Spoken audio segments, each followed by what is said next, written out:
Assalamualaikum warahmatullahi wabarakatuh. Untuk kali ini kita akan melanjutkan materi yang sudah kita pelajari pertemuan pertama. Nah, untuk kali ini kita akan membahas tentang transport melalui membran. Nah, pasti kalian masih ingat ya membran sel ini apa dan letaknya di mana. Ibu ingatkan kembali bahwa membran plasma atau membran sel pada hewan merupakan lapisan yang paling luar yang membatasi sel dengan lingkungan di sekitarnya. Nah, ini membran sel ini terletak di bagian luar. Sedangkan pada tumbuhan terletak di antara dinding sel dengan isi sel tersebut. Jadi, pada tumbuhan lapisan yang paling luar itu dinding sel, kemudian baru membran sel. Nah, fungsi utama dari membran sel ini yaitu sebagai pengatur lalu lintas berbagai zat yang keluar dan zat yang masuk dari dalam dan dari luar secara selektif permeabel atau membran hanya dapat dilalui oleh ion atau molekul-molekul tertentu. Misalnya glukosa, asam amino, gliserol, dan lain-lain. Jadi ini tidak sembarang masuk ya. Yang kedua sebagai pelindung organel sel. Yang ketiga sebagai reseptor atau penerima sensor sinyal protein ekstraseluler. Nah, ada 3 komponen utama struktur penyusun membran. Yang pertama ada lipid berbentuk fosfolipid. Nah, di sini fosfolipid. Fosfolipid ini tersusun ke dalam 2 komponen. Yang pertama ada bagian kepala disebut dengan fosfat yang bersifat hidrofilik atau suka terhadap air. Nah, bagian kedua ada ekor atau lipid yang bersifat hidrofobik, yaitu takut terhadap air. Nah, ini fosfat, ini lipid. Nah, karena kedua perbedaan sifat ini, maka menghasilkan sifat selektif permeabel. Yang mana tadi selektif permeabel ini yaitu membran hanya dapat dilalui oleh ion atau molekul-molekul tertentu. Jadi tidak sembarang yang masuk ke dalam membran. Nah, yang kedua ada protein. Protein ini dibagi ke dalam 2 bagian. Yang pertama ada integral ini, yang kedua ada protein perifer. Nah, perifer ini yang ditemukan di sisi fosfolipid. Yang ketiga ada karbohidrat berbentuk oligosakarida. Nah, kalau glukosa pada bagian lipid disebut dengan glikolipid, kalau glukosa pada bagian protein disebut dengan glikoprotein. Nah, untuk lebih jelasnya kita lihat gambar berikut ini. Ada gambar membran sel yang sudah diperbesar dan tersusun dari beberapa komponen. Nah, secara keseluruhan membran sel ini memiliki 2 lapisan, baik lapisan atas atau bawah yang disebut dengan fosfolipid bilayer. Nah, kemudian ada protein integral yang menembus membran sel. Ada protein perifer yang menempel pada sisi fosfolipid. Kemudian ada glikolipid, yaitu karbohidrat yang menempel pada lipid. Ada juga glikoprotein yang menempel pada protein. Nah, ini fosfolipid yang tersusun dari 2 komponen tadi. Ada ekor, ada kepala. Sebelum masuk ke bagian transportasi zat, kalian harus tahu dulu istilah-istilah di bawah ini, yaitu ada larutan, di mana larutan ini adalah campuran 2 homogen yang terdiri dari 2 zat atau lebih. Kemudian ada zat pelarut, yaitu zat yang jumlahnya banyak. Kemudian ada zat terlarut, yaitu zat yang jumlahnya sedikit. Ada hipertonik, yaitu larutan dengan konsentrasi zat terlarut yang lebih tinggi. Ada hipotonik, yaitu larutan dengan konsentrasi zat terlarut yang lebih rendah.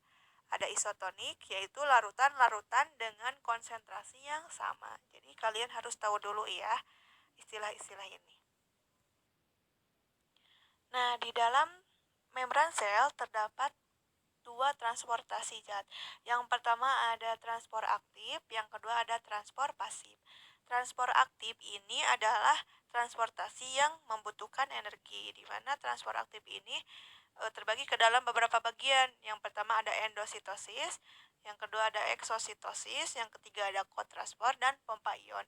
Endositosis ini yaitu proses masuknya suatu zat ke dalam sel, di mana endositosis ini dibagi ke dalam dua bagian. Yang pertama ada fagositosis, yang kedua ada pinositosis. Fagositosis ini jika zat yang masuk berbentuk padat. Kalau pinositosis ini yaitu jika zat yang masuk berbentuk cair. Nah, di sini ada gambarnya perbedaan eksositosis dan endositosis.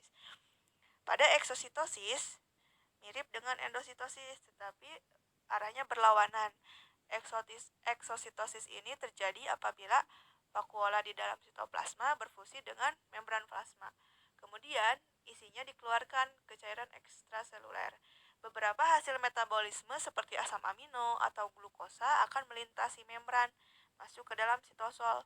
Apabila terdapat sisa-sisa lain yang tidak dapat dicerna, maka akan dikeluarkan dari sel melalui proses eksositosis.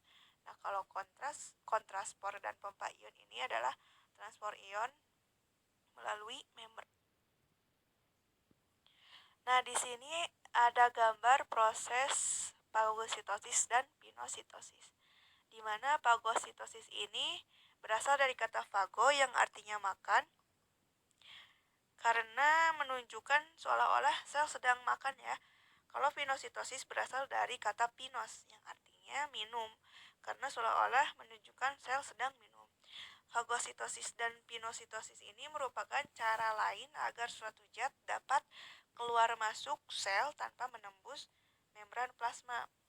Nah, pada proses fagositosis ini terjadi tonjolan sitoplasma yang disebut dengan pseudopodia yang menyelubungi suatu zat padat di luar sel.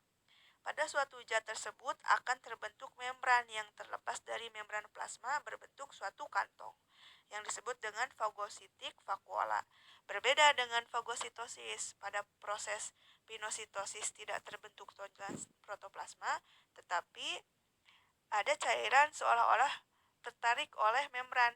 Kemudian membran melakukan invaginasi atau melekuk ke bawah. Selanjutnya terlepas dari membran sel sehingga terbentuk satu vakuola. Zat yang terlibat dalam proses pinositosis biasanya berupa zat cair. Selanjutnya, peristiwa fagositosis ini misalnya terjadi pada sel darah putih terhadap bakteri atau penghancuran eritrosit tua dalam hati, limpa, dan sumsum merah oleh sel-sel retikuloendotelial. Retikuloendotelial ini adalah sistem di dalam jaringan dan organ yang berfungsi memakan benda asing dan bakteri yang masuk ke dalam tubuh. Kemudian pinositosis umumnya terjadi pada sel leukosit, sel ginjal, epitelium usus, makrofag hati, dan sel akar tumbuh. Untuk selanjutnya, transport pasif. Transport pasif ini yaitu transportasi tanpa menggunakan energi, di mana transport pasif ini dibagi ke dalam 3 bagian. Yang pertama ada difusi sederhana, difusi yang terfasilitasi, yang ketiga ada osmosis. Nah, untuk penjelasan transport pasif, kita simak video berikut ini.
Sekian materi yang Ibu sampaikan hari ini. Terima kasih atas perhatiannya. Wassalamualaikum warahmatullahi wabarakatuh.